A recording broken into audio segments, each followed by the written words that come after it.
Welcome to Cinepro,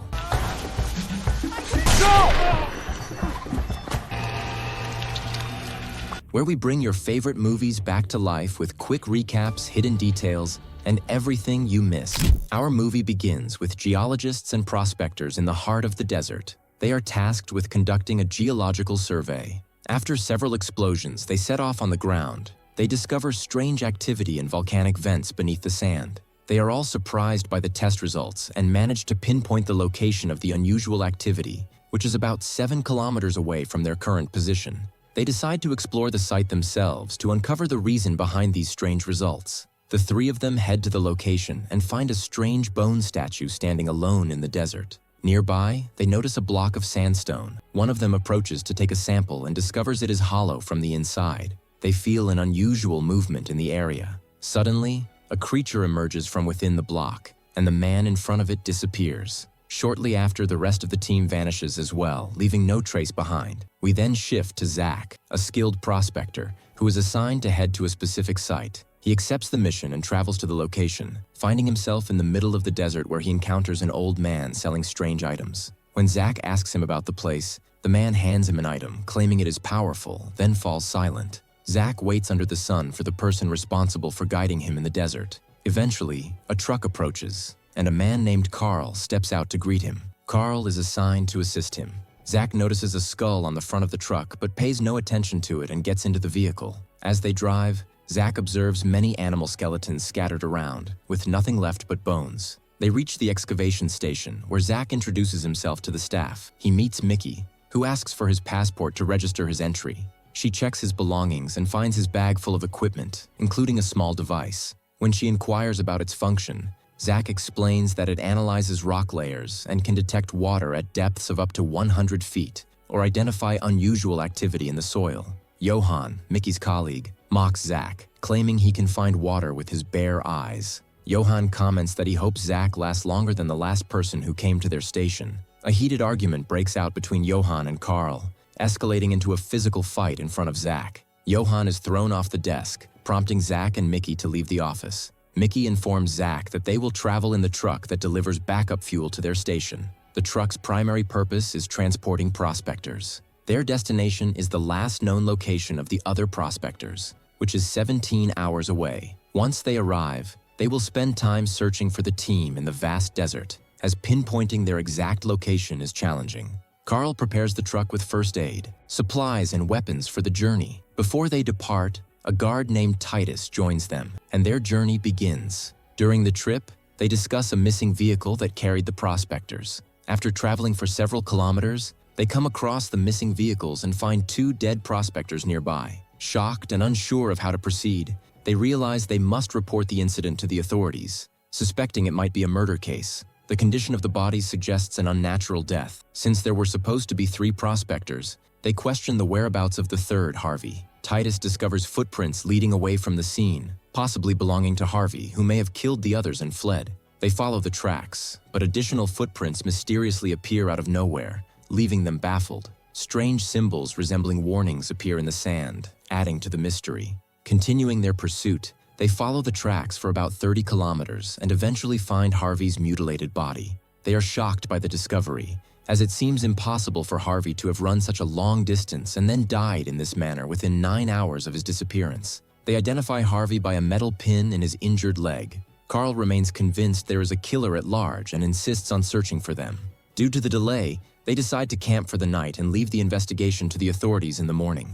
Zach struggles to sleep, haunted by what he has witnessed. Unable to rest, Zach decides to slide down the sand dunes using a piece of equipment. Mickey warns him of the dangers of wandering alone at night, but he assures her he will return shortly. As Zach sits alone, his device emits a loud noise, indicating it has detected something nearby. He looks around and sees a strange creature standing next to him. Terrified, Zach runs back to Carl and tells him about the creature. Carl looks around but finds nothing, dismissing Zach's claims as drunken hallucinations. However, Mickey notices that the bones they had seen earlier have disappeared, lending some credibility to Zach's story. Carl still believes Zach is trying to scare them and refuses to believe there is anything unusual in the desert. Titus shares a legend about a creature named Asicolo, which claims ownership of anyone or anything in the desert, whether human or animal.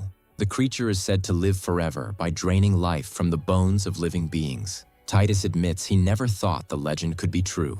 The group returns to the truck, waiting for daylight to continue following the tracks in the sand. At sunrise, they resume their pursuit and spot a strange creature in the distance. Carl shoots it with his rifle, causing it to disappear into the sand, leaving only bones behind. When they reach the spot, they find Harvey's bones once again. The group is bewildered by what they see. Carl collects Harvey's remains to take them back. Titus seems to be the only one who understands the events unfolding around them. When Zach asks him for an explanation, Titus tells him that a long time ago, he had a colleague who suddenly disappeared as well, leaving behind nothing but emptiness, with the flesh missing. He's certain about who's responsible for this. It's Asicolo. They all get back into the car, but sparks fly, the wires burn, and they can't move the car. They try calling for help via radio, but they don't get a signal from their location, so they send out a distress signal. Kurt says the distress signal was received by a plane flying overhead, and help will arrive in 2 days.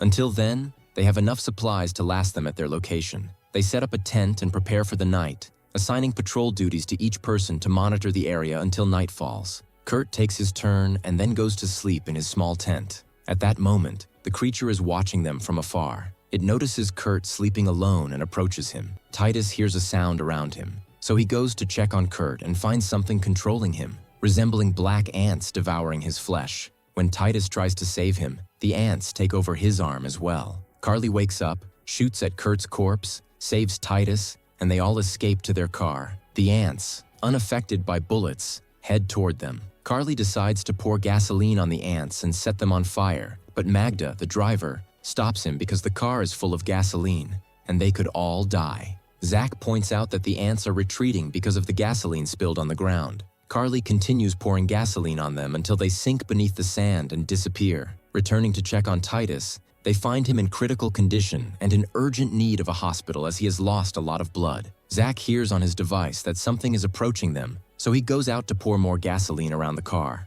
At that moment, he sees the creature in front of him. Carly tries to shoot it, but the bullets have no effect, and the creature regenerates every time it's hit. The bullets are useless against Asicolo, and it doesn't disappear from their sight. They start thinking about how to save Titus before he dies in their hands. Magda suggests they return to the miner's car because it has a radio, and they could expedite help. She decides to stay with Titus, while at dawn, Carly, Zach, and Mickey head toward the car, which is 30 or 40 kilometers away, to use its radio. They take a jerry can of gasoline with them, but a strong sandstorm hits, scattering the gasoline in the sand, leaving only a small amount. The storm also damages Zach's device, which was used to detect the creature's proximity. Night falls as they walk, and they rest beside a tree. Zach creates a circle around them with the remaining gasoline, and they sit quietly.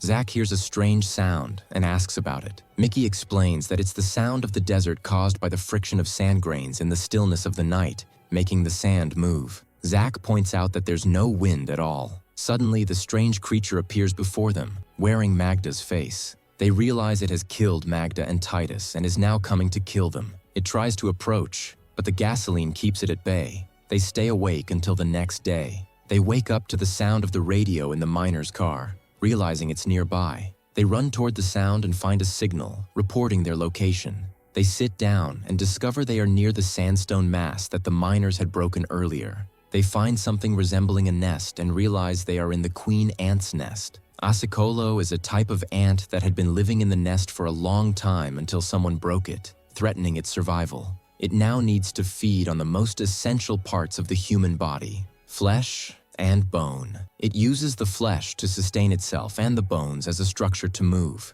That's why when Carly shot at Kurt's body, it destroyed the bones the ants were using for movement. The creature crawls toward them because its structure is destroyed, and it needs a new one. Suddenly, they hear Johann's voice as he arrives at their location. When he sees the corpses, he threatens them with a gun, thinking they killed their colleagues over something valuable, like diamonds, found in the hole. He takes them all in his car to Magda's vehicle. Carly hits Johann on the head to knock him out. Zach and Carly decide they must hunt the creature because it's unique and they can't escape from it easily. Just as it killed their colleagues, it could kill anyone else who comes to the desert. Mickey is the only one who believes they should flee the area quickly, but she has no choice but to help them with their plan. They deduce that the creature, now without a home, will look for the nearest place to establish a new colony. They guess it has moved to the abandoned mine and head there. They find the creature in the mine, as it has no other place to live. They leave Johann tied up in the car and take with them a chemical substance that is highly flammable and explosive, stronger than gasoline. Zach manages to turn on the lights in the mine so they can see clearly.